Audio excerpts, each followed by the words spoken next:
आदि और व्याधि के नाश का, सिद्धि का और सिद्धों के दर्शनों का उपाय। श्री रामचंद्र जी ने पूछा, हे मुनीश्वर, इस शरीर में आदि अर्थात मानसिक, व्याधि अर्थात शारीरिक रोग किससे उत्पन्न होता है, किससे विनष्ट होता है, यह मुझे समझा कर कहिए। श्री वशिष्ठ जी ने कहा, श्री राम, आदि और व्याधि ये दोनों दुख के कारण हैं। औषध आदि के द्वारा इनकी निवृत्ति से सुख प्राप्त होता है, ज्ञान के द्वारा इनका समूल नाश होता है, वही मोक्ष कहलाता है। शरीर के अंदर आदि और व्याधियां कभी परस्पर एक दूसरे के कारण बनकर उत्पन्न होती है, अर्थात कभी आदि से व्याधि हो जाती है और कभी व्याधि से आदि हो जाती है। कभी आदि व्याधि दोनों एक साथ हो जाती है। कभी सुख के बाद दुख रूप ये आदि व्याधियां कर्म से उत्पन्न होती हैं। शारीरिक दुख को व्याधि कहते हैं, वासना में मानसिक दुख को आदि कहते हैं। श्री राम, यह जान लेना चाहिए कि यह ज्ञान ही इन दोनों का मूल कारण है। यथार्थ ज्ञान होने पर इनका अवश्य विनाश हो जाता है। यथार्थ परमात्म ज्ञान और इंद्रिय निग्रह के अभाव से, राग द्वेष में फंस जाने से यह प्राप्त हो गया, यह प्राप्त होना शेष है। इस तरह रात दिन चिंता करने से जड़ता के कारण महामोहदायिनी आदियां तक मानसिक व्यथाएं उत्पन्न होती है। प्रबल इच्छाओं के पुनः पुनः सप्रत होने से, मूर्खता से, चित्त के न जीतने से, दुष्ट अन्न खाने से, शमशान आदि निकृष्ट स्थानों में निवास करने से शरीर में व्याधियां अर्थात शारीरिक रोग उत्पन्न होती है। आधी रात में, परदेश आदि काल में, भोजन एवं मैथुन आदि व्यवहार से, दुष्कर्म करने से, दुर्जनों की संगति रूप दोष से, विष, सर्प, व्याघ्र और चोर आदि का मन में भय होने से शरीर में व्याधि उत्पन्न होती है। नाड़ियों के छिद्रों में अन्न के रस का प्रवेश न होने के कारण, नाड़ियों के क्षीण होने से अथवा उन छिद्रों में अन्न के रस एवं वायु आदि के अधिक प्रवेश हो जाने के कारण, नाड़ियों के एकदम भर जाने से, कफ, पीत आदि के प्रकोप से, प्राण तथा शरीर के व्याकुल हो जाने आदि अनेक दोषों के द्वारा रोग उत्पन्न होता है।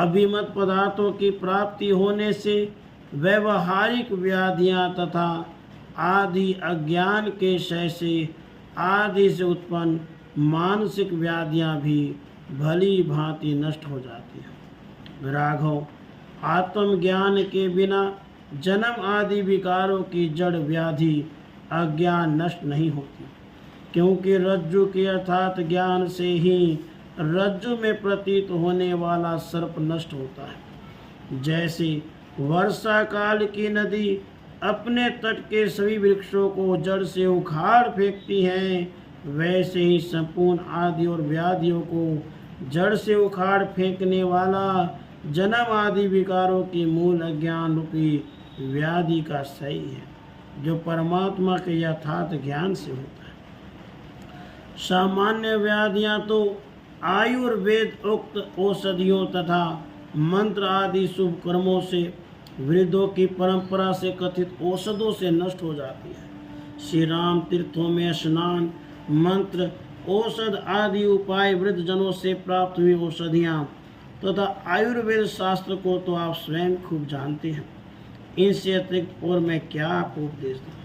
श्री रामचंद्र जी ने कहा, गुरुवर, आदि से व्याधि कैसे उत्पन्न होती है और औषध के अतिरिक्त मंत्र, पुण्य आदि युक्ति से वह कैसे नष्ट होती है? श्री वशिष्ठ जी बोले, श्री राम, मानसिक पीड़ाओं से चित्त के व्याकुल हो जाने पर शरीर में क्षोभ हो जाता है। इसलिए क्रोधी मनुष्य अपने आगे का उचित मार्ग नहीं देख पाता। वह उचित मार्ग को न देखकर कुमार्ग की ओर उसी प्रकार दौड़ता है जिस प्रकार बाण से घायल हुआ हरिण अपने स्वाभाविक मार्ग को छोड़कर अन्य मार्ग की ओर दौड़ता है। प्राण वायु के विषम बहने पर कफ पित्त आदि के भर जाने से नाड़ियाँ विषम स्थिति को प्राप्त हो जाती हैं। जैसे राजा के अवस्थित हो जाने पर वर्णाश्रम की मर्यादा विषम स्थिति को विश्रृंखला को प्राप्त हो जाती है। प्राण वायु के संचार का क्रम बिगड़ जाने से खाया हुआ ही अन्न कुजीर्णता, अजीर्णता या अजीर्णता रूप दोष को ही प्राप्त होता है। इस तरह आदि से व्याधि उत्पन्न होती है और आदि के अभाव से व्याधि भी नष्ट हो जाती है। जिस प्रकार मंत्रों से व्याधियाँ विनष्ट होती हैं वह भी क्रम तुम सुनो। जिस तरह हर्रे का फल खाने से स्वाभावी की दस्त लग जाते हैं, उसी तरह वायु, अग्नि, पृथ्वी, जल आदि के बीज रूप य, र, ल, व आदि मंत्रों के वर्ण भी मांत्रिक भावना के वश में नाड़ियों में रोगाकार में परिणत अन्न रसों का उत्सारण, पाचन आदि कार्य करते हैं। साधु सेवा रूप पवित्र पुण्य क्रिया से मन निर्मलता को प्राप्त होता है। चित्त के शुद्ध हो जाने पर शरीर में आनंद बढ़ता है। अंतःकरण की शुद्धि से ये प्राण वायु अपने कर्म से बहते हैं, अन्न का उचित परिपाक करते हैं। इससे सब व्याधियाँ नष्ट हो जाती हैं। श्री राम, इस प्रकार आदि और व्याधि के नाश और उत्पत्ति के क्रम का वर्णन मैंने तुमसे कर दिया। अब तुम प्रकृत प्रसंग को सुनो। राघव, पुर्यष्टक नामक लिंगात्मक जीव की आधारभूत कुंडलिनी को तुम सुगंध की आधारभूत पुष्प मंजरी की भांति जानो। पूरक के अभ्यास से जब प्राणी कुंडलिनी को भर के यानी कूर्माकार नाड़ी में प्राण वायु को रोककर समरूप से स्थित होता है, तब मेरु पर्वत की समान स्थिरता अर्थात भैरवी सिद्धि तथा काया की गुरुता अर्थात गरिमा नामक सिद्धि उसे प्राप्त होती है। जिस समय पूरक से पूर्ण शरीर के भीतर मूलाधार से लेकर ब्रह्मरंध्र पर्यंत लंबा करके प्राण वायु को ऊपर खींचकर प्राण वायु के निरोध से उत्पन्न गर्मी और तत्प्रयुक्त शारीरिक तथा मानसिक कष्ट सहन करने के लिए संवित कुंडलिनी ऊपर की ओर पहुंचाई जाती है, उस समय प्राण वायु को ऊपर खींचने से दंड के समान लंबी होकर वह कुंडलिनी देह में बंधी हुई लता के समान सब नाड़ियों को अपने साथ लेकर अधिक अभ्यास होने के कारण सर्पिणी की भांति शीघ्र ऊपर चली जाती है। उस समय नाड़ियों में वायु भर जाने से पैर से लेकर मस्तक तक बिल्कुल हल्के हुए उस शरीर की कुंडलिनी इस प्रकार ऊपर उठा ली जाती है जिस प्रकार वन में पूर्ण जलगत भांति मनुष्य को जल के ऊपर उठा ली जाती है। यही योगियों का आकाश गमन है। इस प्रकार अभ्यास युक्त आकाशगामी योग से अर्थात आकाश के साथ शरीर का संबंध रखने के लिए किए गए संयम रूप योग से योगी लोग ऊर्ध्व गति को प्राप्त हो जाते हैं। जिस समय दूसरी नाड़ियों के व्यापार को रोक देने वाले रेचक प्राणायाम के प्रयोग से ऊपर की ओर खींच ली गई कुंडलिनी रूपा प्राण शक्ति सुषुम्ना नाड़ी के भीतर प्राण वायु के प्रवाह से मस्तक के दोनों कपोलों की संधि रूप कपाट किवाड़ के 12-12 अंगुल स्थान में मुहूर्त भर के लिए स्थित रहती है। उस समय आकाशगामी सिद्धों के दर्शन होते हैं, किंतु अज्ञान का आश्रय करने वाला मलिन पुरुष इंद्रियों से अथवा दूसरे किसी अदिव्य उपाय से या इस पृथ्वी पर विचरण करने वाला कोई भी पुरुष वायु स्वरूप आकाशगामी सिद्धों को कभी नहीं देख सकता। परंतु राघव, योग के अभ्यास से मन के संकृत हो जाने पर विषयों से दूर संस्थित बुद्धि रूप नेत्र से स्वप्न की भांति आकाशगामी सिद्ध दिखाई देते हैं और वे अभीष्ट अर्थों को भी देते हैं। जिस प्रकार स्वप्न में पदार्थों का अवलोकन होता है, उसी प्रकार सिद्धों के भी दर्शन होते हैं।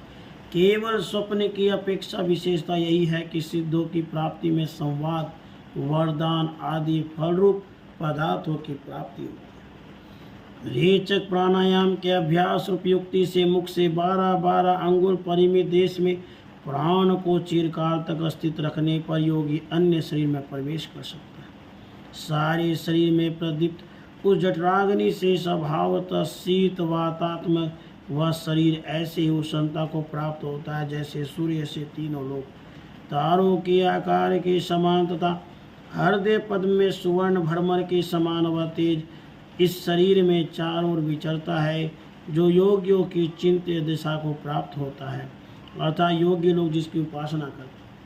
इस प्रकार से उपासित वह तेज प्रकाश स्वरूप ज्ञान प्राप्त करता है जिससे लाख योजन की दूरी पर स्थित वस्तु भी सदा आंखों के सामने दिखाई देती है। उष्ण प्रकृति प्राण वायु अग्नि स्वरूप है, शीतल प्रकृति अपान वायु चंद्र स्वरूप है। छाया और घाम की भांति ये दोनों मुख्य रूप मार्ग में स्थित रहते हैं। राधे कृष्ण, राधे कृष्ण।